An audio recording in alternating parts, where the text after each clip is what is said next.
Janwada farm house కూల్చొద్దంటూ కోర్టులో petition వేశారు KTR team సభ్యులు.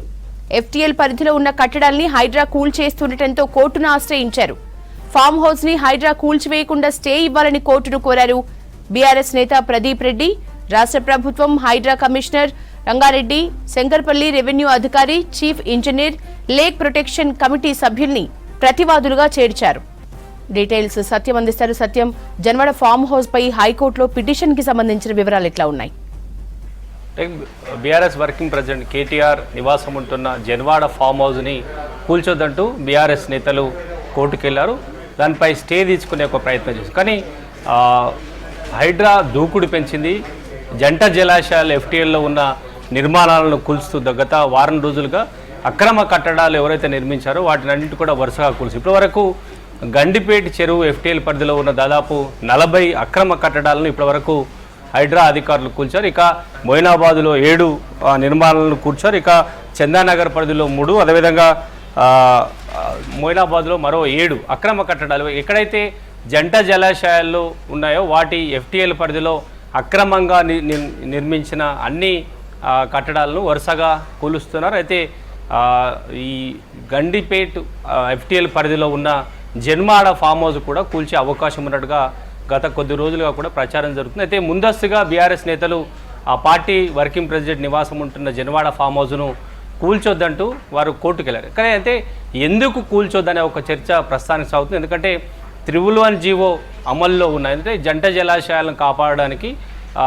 1993లో చంద్రబాబు ప్రభుత్వం అప్పుడు 311 జీవోను అమలు చేస్తుంది. అప్పటి నుంచి కూడా ఇప్పటి వరకు అంటే 2023 మే వరకు గత బీఆర్ఎస్ ప్రభుత్వం కేసీఆర్ ముఖ్యమంత్రిగా ఉన్న సమయంలో 311 జీవో ఎత్తేస్తూ నిర్ణయం తీసుకుంది. అయితే నేషనల్ ఎన్జీటీ అనుమతి తీసుకుందా లేదా 311 జీవో ఎత్తేయడానికి మాత్రం ఇంకా క్లారిటీ లేదు. గత ప్రభుత్వం కేవలం అక్కడున్న అక్రమ కట్టడాలను ప్రస్తుతానికి వర్కింగ్ ప్రెసిడెంట్గా ఉన్న కేటీఆర్ నివాసంతో సహా దాదాపు 100 కట్టడాలను కాపాడుకోవడానికి నాటి బీఆర్ఎస్ ప్రభుత్వంలో కీలకంగా ఉన్న నేతల ఇళ్లను కాపాడుకోవడానికి గత ప్రభుత్వం 311 జీవోను ఎత్తేస్తూ నిర్ణయం తీసుకుందనే ఒక ఆరోపణ, రాజకీయ ఆరోపణ కూడా ఉంది. అయితే 311 జీవోలో ఉన్న దాదాపు ఇప్పటి వరకు కూల్చిన 40 కట్టడాలకు కూల్చినప్పుడు ఇప్పుడు కేటీఆర్ బీఆర్ఎస్ పార్టీ వర్కింగ్ ప్రెసిడెంట్గా ఉన్న కేటీఆర్ నివాసం ఉండే జన్వాడ ఫామ్ హౌస్ ఎందుకు కూల్చొద్దనే ఒక చర్చ ప్రస్తుతానికి రాజకీయ పార్టీల్లో సాగుతుంది. ఎందుకంటే ఎఫ్టీఎల్ పరిధిలో ఆ బిల్డింగ్ ఉంది, లేదంటే అక్కడ కట్టొద్దు 311 జీవో పరిధిలో ఉన్నప్పుడు ఆ జీవో అమల్లో ఉన్నప్పుడే ఆ భవనాన్ని నిర్మించినప్పుడు ఎందుకు కూల్చొద్దనే ఒక చర్చ కూడా ప్రస్తుతానికి కొనసాగుతుంది. రాజకీయ పార్టీలు అంటే కాంగ్రెస్ పార్టీ నేతలు సైతం అన్ని కట్టడాలు కూడా అంటే అక్కడ ఐఆర్ఎస్ అధికారుల లాంటి అధికారుల ఇళ్లను కూడా నిన్నటి వరకు హైడ్రా అధికారులు కూల్చారు.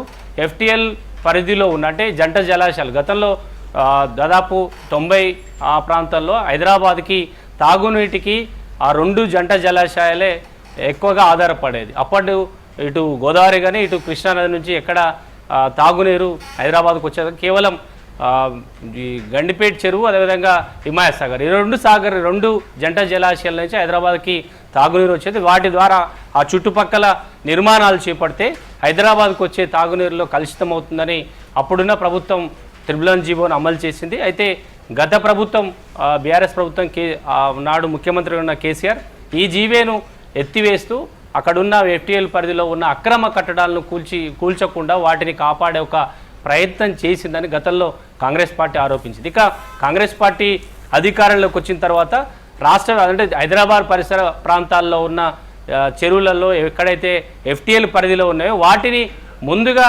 కూల్చే ప్రయత్నం చేసింది. ముందు ఎల్బీనగర్ పరిధిలో ఉన్న సరూర్నగర్ చెరువు పరిసర ప్రాంతాల్లో ఉన్న కట్టడాలను కూల్చింది. ఆ తర్వాత నిజాంపేట పరిధిలో ఉన్న చెరువు ఎఫ్టీఎల్లో ఉన్న భవనాలను కూల్చింది. తర్వాత చందానగర్లో ఉన్న చెరువు ఎఫ్టీఎల్లో ఉన్న అక్రమంగా నిర్మించిన భవనాలను కూల్చింది. ఆ తర్వాత గండిపేట చెరువు ఎఫ్టీఎల్ పరిధిలో ఉన్న భవనాలని ప్రస్తుతానికి హైడ్రా అధికారులు వరుసగా దాదాపు వారం రోజులుగా ఎవరైతే అనుమతి లేదో ప్రభుత్వం నుంచి లేదంటే అక్కడున్న స్థానిక సంస్థల నుంచి అనుమతి లేకుండా అక్రమంగా నిర్మించారో ఆ భవనాలను అనుమతి లేదు అని తెలిసిన తర్వాతనే అధికారులు వాటిని కూలుస్తున్నారు. అయితే జన్వాడలో ఉన్న కేటీఆర్ ఫామ్ హౌస్ని కూల్చడానికి అధికారులు ప్రయత్నం చేసే అవకాశం ఉంది. ముందస్తుగా సమాచారం ఉండడం వల్లే బీఆర్ఎస్ నేతలు కోర్టుకు వెళ్ళినట్టుగా తెలుస్తుంది. కేవలం తమకు రాజ్యాంగ పరంగా నిర్మించిన భవనాన్ని కూల్చొద్దనే ఒక అంశాన్ని కోర్టు దృష్టికి తీసుకెళ్తూ దాన్ని హైడ్రా అధికారులు కూల్చకుండా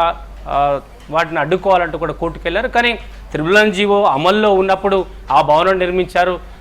దాదాపు త్రిబుల్ జీవోను ఉన్న పరిధి త్రిబుల్ జీవోలో ఉన్న పూర్తి నిబంధనలను ఉల్లంఘించి ఆ భవనాన్ని నిర్మించినట్టుగా కూడా అధికారులు గుర్తించినట్టుగా తెలుస్తుంది. ఇప్పటి వరకు ఆ భవనం ఎందుకు కూల్చోదనే అంశాన్ని ఇతర రాజకీయ పార్టీలు కూడా ఆరోపిస్తాయి. ఎందుకంటే అన్ని భవనాలు కూల్చినప్పుడు, FTL పరిధిలో ఉన్న అన్ని భవనాలు కూల్చినప్పుడు కేవలం కేటీఆర్ ఫామ్ హౌస్లో మాత్రమే ఎందుకు కూల్చవద్దనే ఒక అంశం ప్రస్తుతానికి రాజకీయ పార్టీల్లో చర్చ సాగుతూ వస్తుంది.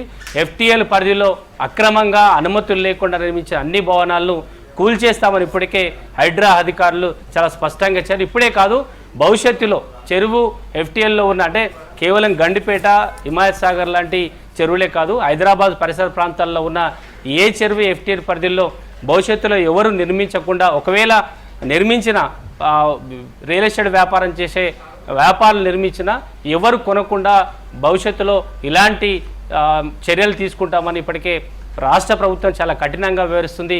అక్రమ కట్టడాలు లేదంటే FTLలో చెరువులను కబ్జా చేసే వారిని తప్పనిసరిగా ఇలాంటి అక్రమం కట్టడం అని తెలిస్తే వెంటనే కూలుస్తామని హెచ్చరికలు జారీ చేస్తున్నారు. అందుకే గండిపేట కానీ హిమాయత్ సాగర్ పరిసర ప్రాంతాలు FTL పరిధిలో ఉన్న అక్రమ కట్టడాలను అనుమతి లేని భవనాలను గుర్తించి తాము కూలుస్తున్నామనే అంశాన్ని కూడా చాలా స్పష్టంగా చేస్తున్నారు. అందుకే జనవాడ ఫామ్ హౌస్ను కూడా అనుమతి లేదు, అది 311 జీవో అమలు ఉన్న సమయంలో ఆ భవనం కట్టారు కాబట్టి దాన్ని కూల్చే అవకాశం ఉందని ప్రస్తుతానికి రాజకీయ పార్టీలో చర్చ సాగుతుంది.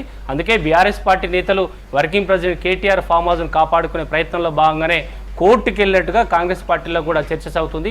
అయితే ఇవన్నీ భవనాలు కూల్చినప్పుడు ఈ భవనాన్ని ఎందుకు కూల్చొద్దో చెప్పాలనే ఒక వాదన కూడా కాంగ్రెస్ పార్టీ నేతలు తెరమిత్తేస్తారని చెప్పొచ్చు.